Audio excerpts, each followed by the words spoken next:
আপুনিও কেঁচা পিঁয়াজ খায় নেকি বাৰু? যদি খায় তেতিয়াহ'লে এই ভিডিঅ'টি শেষলৈকে চাওক।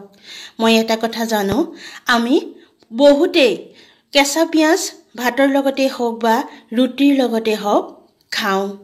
কিন্তু আপুনি জানেনে এই কেঁচা পিঁয়াজ খোৱাৰ ফলত আমাৰ কি উপকাৰ বা অপকাৰ হ'ব পাৰে?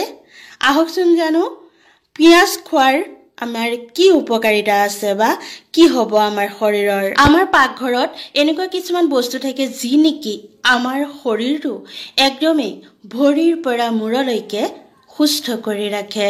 এনেকুৱা কিছুমান বস্তু আছে যি নেকি আমাৰ পেটৰ বদহজমি আৰু পেটৰ অসুখৰ নিচিনা সমস্যাও দূৰ কৰি ৰাখে আৰু ভৰিৰ পৰা মূৰলৈকে আমাৰ শৰীৰৰ যিখিনি বেমাৰ সেইখিনিও আমি ঠিক কৰি ৰাখিব পাৰোঁ এই পাকঘৰত পোৱা কিছুমান বস্তুৰ দ্বাৰা। আমাৰ হৃদযন্ত্ৰ শক্তিশালী কৰি ৰাখিব পাৰোঁ এইখিনি বস্তু নিয়মিত সেৱন কৰি। আমাৰ শৰীৰৰ নাৰ্ভৰ যি সমস্যা, শিৰা উপশিৰা কোচ খাই যোৱা, সংকুচিত কমকৈ হোৱা আৰু টানি টানি ধৰা এনেকুৱা সমস্যা আমি দূৰ কৰিব পাৰোঁ। ইমিউনিটি ছিষ্টেম শক্তিশালী কৰি আমাৰ তেজত থকা বেয়া বীজাণু আঁতৰাই আমাৰ তেজখিনি পৰিষ্কাৰ কৰিব পাৰোঁ। আপুনি জানি আচৰিত হ'ব, যিখিনি আমি চিকিৎসালয়ত পাওঁ দৰৱ, সেই দৰৱ আমাৰ শৰীৰ যি অসুখ হ'লে আমি চিকিৎসকে দিয়া যিখিনি টেবলেটেই হওক বা ইনজেকশ্যনেই হওক বা বিভিন্ন ধৰণৰ আপোনাৰ যি টনিকেই নহওক কিয়, এই সকলোখিনি আমাৰ ঘৰতে পোৱা, আমাৰ বাৰীতে পোৱা কিছুমান বস্তুৰ সহায়তেহে সেইখিনি বনোৱা হয়।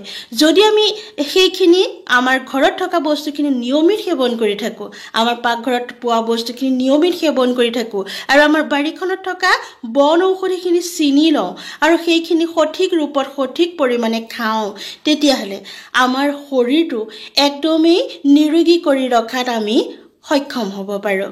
আমি সকলোৱে নিৰোগী হৈ থাকিবলৈ আপোনাৰ বাৰীতে থকা যিখিনি বন দৰৱ সেইখিনি চিনি পাবলৈ আৰু সেই দৰৱখিনি কেনেধৰণে আৰু কিমান পৰিমাণে আমি কি বেমাৰত ব্যৱহাৰ কৰিম সেই সঠিক কথা জানিবলৈ আৰু লগতে সেই বন দৰৱসমূহ নাম আৰু গছৰ সৈতে চিনাকি কৰি দিয়াৰ প্ৰয়াসেৰে আপোনালোকক এই চেনেলটিত মই ভিডিঅ' দি আহিছোঁ।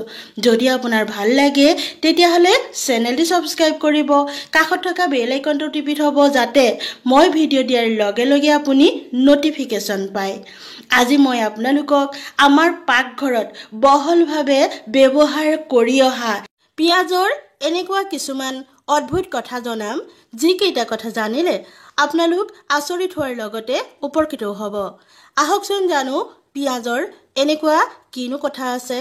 1 নম্বৰতে, শিয়াল কুকুৰে কামুৰিলে পিঁয়াজ পিহি মৌৰ সৈতে মিহলাই কামোৰা ঠাইত লেপ দি থ'লে খুব সোনকালে ভাল হোৱাৰ লগতে বিষো নাইকিয়া হৈ যায়।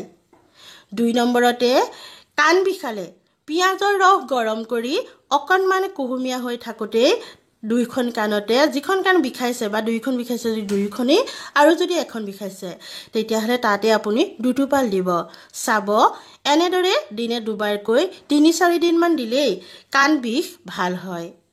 3 নম্বৰতে, বিছাই কামুৰিলে, যেতিয়া বিছা লাগে বা ডাকে বা কামোৰে বা পিঁয়াজ কাটি চূণ সানি দিব লাগে। চুলি বেছিকৈ সৰিলে বা টকুৱে খালে পিঁয়াজ কাটি ৰস উলিয়াই সেই ৰস চুলিৰ গুৰিত মালিচ কৰিব লাগে। সেই পিঁয়াজৰ ৰসৰ লগত দৈনন্দিন ব্যৱহাৰ কৰা আপোনাৰ তেলো মিহলাই লগাব পাৰে।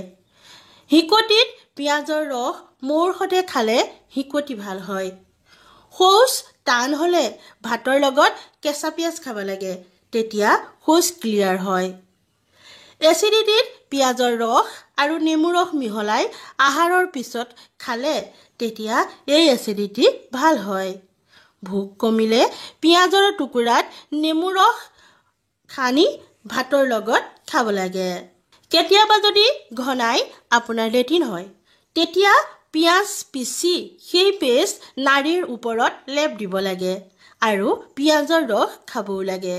খুব সোনকালে তেতিয়া সেই ঘনাই শৌচ কৰা সমস্যা দূৰ হয়। গেৰুৱা ফাটিলে কেঁচা পিঁয়াজ পিহি লগাব লাগে। এই সমস্যা যিহেতু ঠাণ্ডা দিনতহে হয়, গতিকে যিসকলৰ গৰম দিনতো ফাটে তেওঁলোকে এনেকৈ পিঁয়াজ পিহি লগাব পাৰে। প্ৰস্ৰাৱ বন্ধ হ'লে পিঁয়াজ কাটি পানীত উতলাই দিনে দুবাৰকৈ খালেই দুদিনমান খালেই সেই পেচাব ক্লিয়াৰ হয়। পেচাব জ্বলা-পোৰা কৰিলে পিঁয়াজ পানীত উতলাই সেই পানী খাব লাগে। পেচাব জ্বলা-পোৰা সমস্যাও ভাল কৰে। মূত্ৰাশয়ত পাথৰ হ'লে পিঁয়াজৰ ৰসত পুৰণি গুড় মিলাই 20-25 দিনে দুবাৰকৈ যদি খোৱা হয় তেতিয়াহ'লে সেই পাথৰ পেচাবৰ দ্বাৰা ওলাই ক্লিয়াৰ হৈ যায়।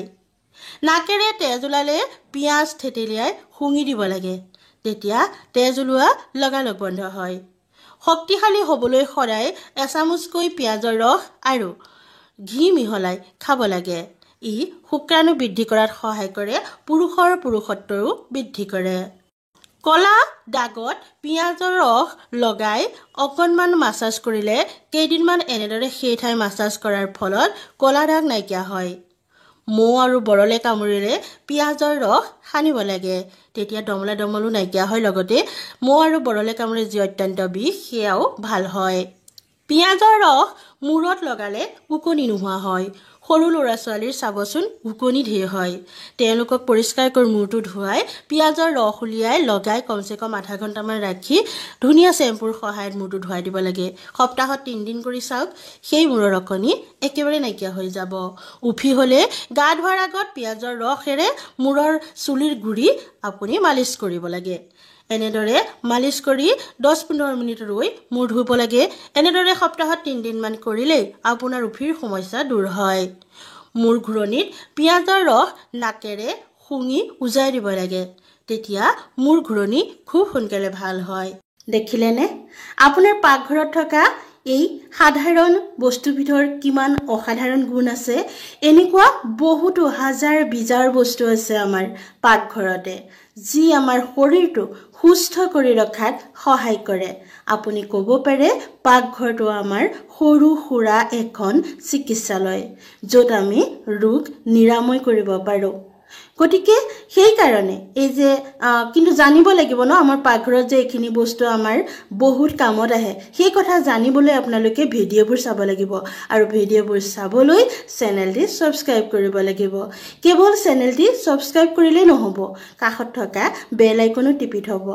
লগতে ভিডিঅ'টি যদি আপোনাৰ ভাল লাগিছে, কথাখিনি যদি আপোনাৰ মনোগ্ৰাহী হৈছে, তেতিয়াহ'লে চেনেলটি আপুনি শ্বেয়াৰ কৰিব, ভিডিঅ'টিও শ্বেয়াৰ কৰিব আপোনাৰ বন্ধু বান্ধৱী আৰু পৰিয়ালৰ লগত। তেওঁলোকেও জানক এই পিঁয়াজৰ ঔষধি গুণৰ কথা। লগতে চেনেলটিত আৰু এনেকুৱা বহুতো উপকাৰী ভিডিঅ' দিয়া আছে, আপুনি গৈ চাবচোন। আৰু ভিডিঅ'টি এটা লাইক নকৰাকৈ নাযাব, আৰু কমেণ্ট কৰিব আপোনালোকে সেই চেনেলত দিয়া ভিডিঅ'খিনি চাই কেনেকুৱা লাগিল আৰু সেইখিনি ব্যৱহাৰ কৰি আপোনালোক উপকৃত হৈছে নে নাই। মই জানো আপোনালোকে সেইখিনি ব্যৱহাৰ কৰি উপকৃত হয়, কিন্তু কমেণ্টত লিখিবলৈ পাহৰি যায়। লিখিবচোন, ভাল লাগে। সুন্দৰ সুন্দৰ ভিডিঅ'বোৰ দিবলৈও মই মটিভেট হওঁ। পুনৰ লগ পাম। আজিলৈ আহোঁ।